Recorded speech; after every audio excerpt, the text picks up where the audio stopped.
Hi guys, nandito ako ngayon sa Team Raymond. Binisita ko ang Team Raymond dito sa Palmerston North.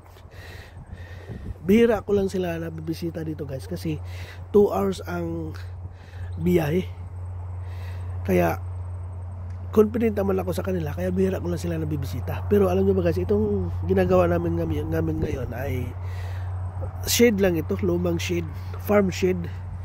No, gusto lang na gumandang konti, gusto lang ng may-ari na at least presentable naman tingnan. Kasi bahay lang maganda eh. So, ito palang may-ari nito guys. Yung magkakapatid dito. 4 sila magkakapatid. Hindi ko alam kung ilan talaga sila, pero ang nagkukontak sa akin talaga na magpatrabaho ay 4 yan sila. Nagmula ako sa bunso guys. Nagmula ako sa bunso na kapatid. Ngayon, sa bunsong kapatid, naka-1, 2, 3, naka-4 ako na bahay na gawa sa kanila doon. Ngayon naman, ito ako sa pangalawa, pangalawa sa magkakapatid. Pangalawa mula sa panganay. So, ito bahay din, itong shed na to. Ayaw nila kaming paalisin guys.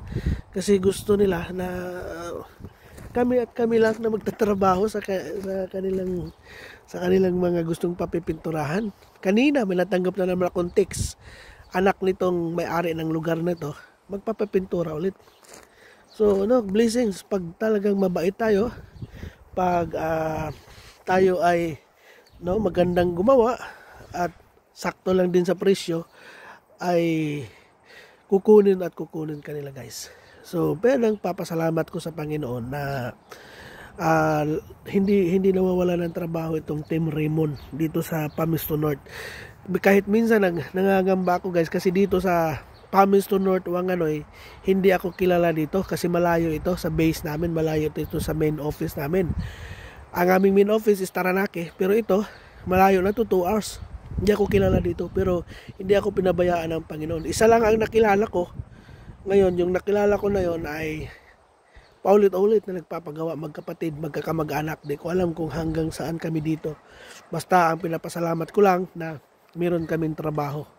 Almost 6 months na kami dito sa lugar nila.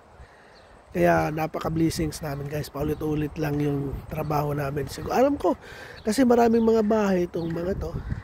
Kaya alam ko marami pa kaming pipinturahan. Marami pa silang ipapagawa sa amin. So pag mabait ka guys, pag madali ka lang kausap, pag magaling kayang gumawa at sakto sa presyo, talagang maraming magkakagusto sa iyo. So ayan, praise God sa trabaho na to.